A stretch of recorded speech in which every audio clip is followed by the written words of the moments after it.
Hi guys, welcome to my YouTube channel. Don't forget to subscribe and share.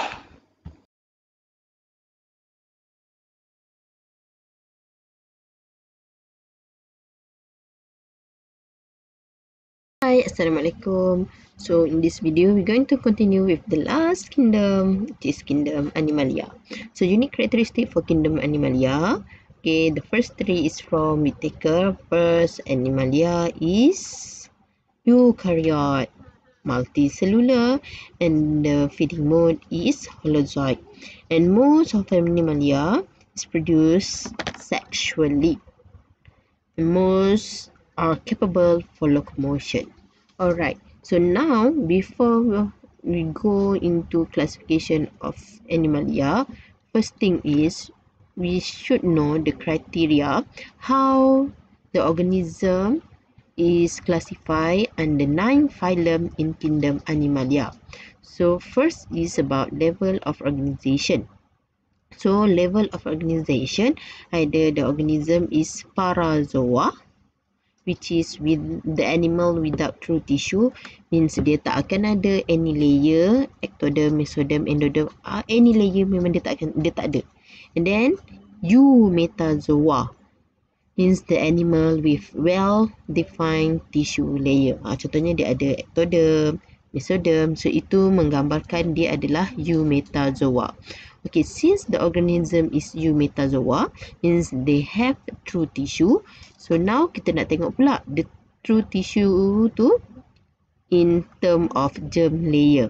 So if the tissue have 2 germ layer, okay, which is the ectoderm and endoderm, we call dipoblastic. And then the tripoblastic organism is referred to organism that have 3 germ layers, which is ectoderm, endoderm, and mesoderm. So you can refer to the diagram. Okay. So here is referred to dipoblastic, and here is referred to tripoblastic.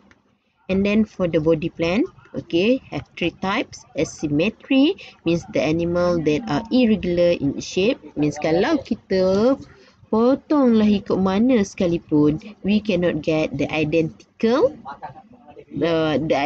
half. Kita tak akan dapat bahagian yang sama rata, bahagian yang sama. And then second is radial symmetry. Radial symmetry is mean the animal body divide into similar half when cut at any central exit.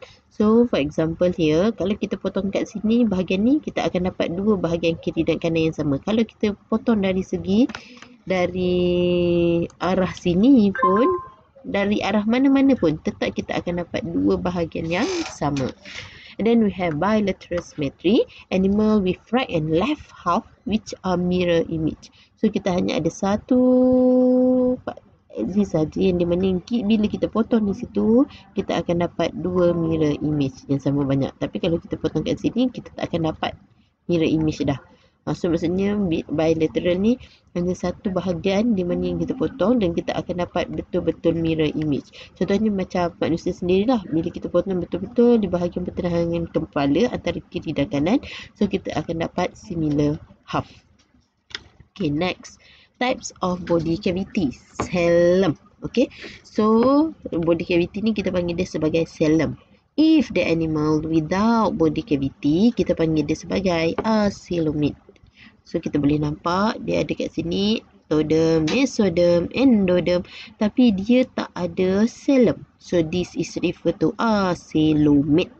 And then pseudocoelomate, the body cavity partly lined by mesoderm, partially. Maksudnya hanya sebahagian sahaja. So kita boleh nampak the coelom ini adalah yang warna biru. So kita boleh nampak hanya mesoderm ni hanya ada pada satu arah. Jadi maksudnya is not fully lined by mesoderm. The coelom is not fully lined by mesoderm. But then try to compare to the coelomate. Okay, coelomate organism means the organism have body cavity completely lined by mesoderm. So the term here is completely. So kita boleh nampak yang warna biru, this is refer to the coelom. So setiap arah ada warna hijau. So hijau this represent mesoderm. So nampak di sini bahawa the xylem is fully lined by Mesoderm. Okay, and then the presence of segmentation. So kita ada segmen-segmen dan kita panggil dia sebagai metameric segmentation, di mana the segment contain component of most organ system. So setiap bahagian ni akan ada organ. Okay, next is developmental mode, sama ada protostome ataupun deuterostome. This is depend on the blastopore. If the blastopore develop into mouth, kita panggil sebagai protostome. And then if the deuterostome develop into anus, and then second opening dia menjadi mouth, so that is referred to deuterostome.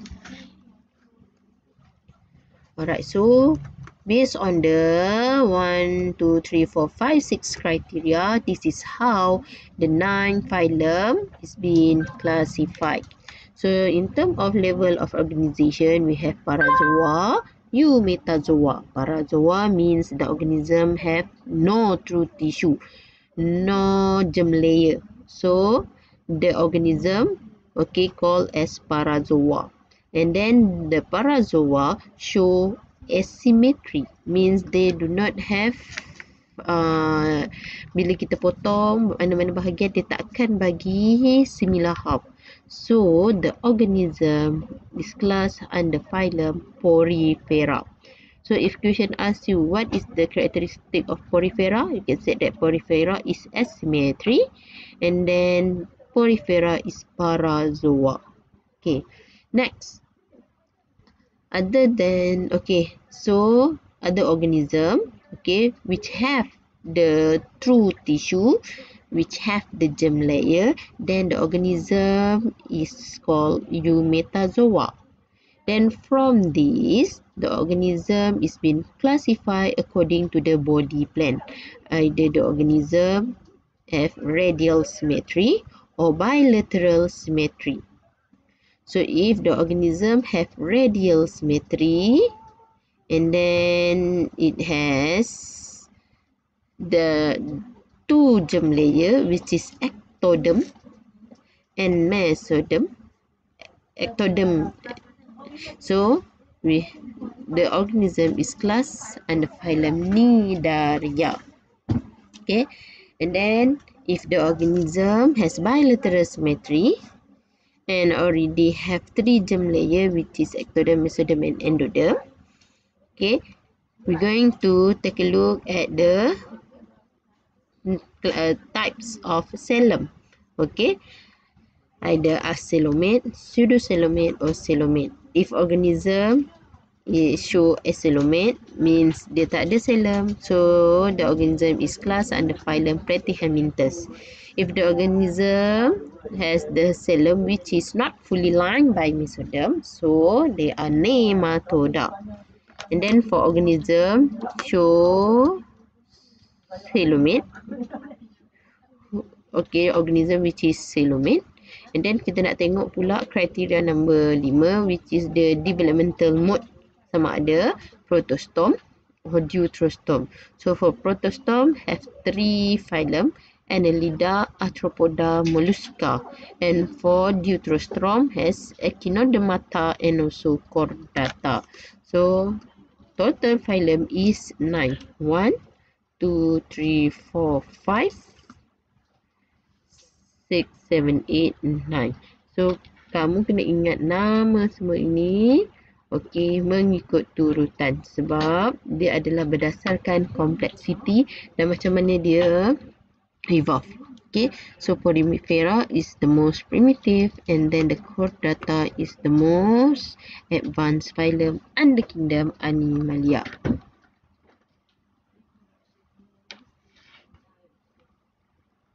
Okay, here is the classification of kingdom Animalia. So for Porifera, you need to remember the example is Leucosolenia.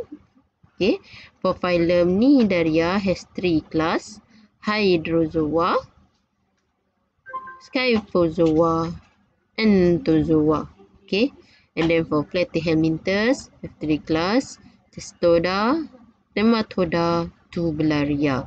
Okay, ingat juga the example. Okay, for Cestoda istenia species, Tematoda hepatica species, Fasciola hepatica species, and then Tubularia isplanaria species. And then phylum Nematoda, example is Ascaris lumbricoides, and also Bruguier species. Okay, so this Bruguier species, it will cause elephantiasis, atau dalam bahasa common dia boleh menyebabkan penyakit untut.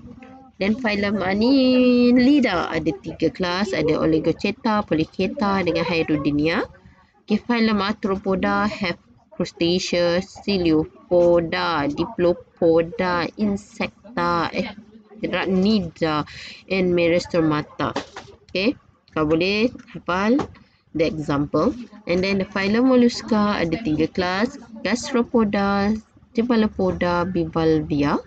And for Echinodermata 5 kelas, kita ada Asteroidea, Eludinia, Chrysnidia, Echinoidea, and Ephiroidea. Okay, so yang ni paling complicated sekali nak ingat. Okay, and then for phylum Chordata, we have 4 subphylum. Okay, Urochordata, Hemichordata, Cephalochordata, and Vertebrata. So Vertebrata ni lah yang ada kelas lagi, ada 6 kelas yang ada Animalia, Reptilia, Amphibia. Okay, so this is the summary, okay, about the classification of kingdom Animalia. So Parazoa, level of organization is Parazoa, body symmetry is asymmetry. So memandangkan dia Parazoa, so dia tak ada any germ layer and dia tak ada any segmentation. So Cnidaria is Eumetazoa, and then the body symmetry is radial symmetry, the germ layer is hypoblastic, and then do not have segmentation. For Platyhelminthes is Eumetazoa, is acylomate, bilateral, and they are hypoblastic. And the developmental mode is protostome. Nematoda is pseudocoelomate. Okay, and then for Annelida, dia dah start ada segmentation. Okay, sama juga dengan Arthropoda, dia ada segmentation. For Echinodermata, okay, Echinodermata dia ada bilateral waktu larva dan keadaan bilateral, dan waktu dia jadi adult dia jadi radial. Ini contohnya adalah starfish. Okay, and then Chordata pun ada segmentation. Dan kalau nak ikutkan syllabus sebelum ni, kamu kena tahu juga detail structure of Chordata.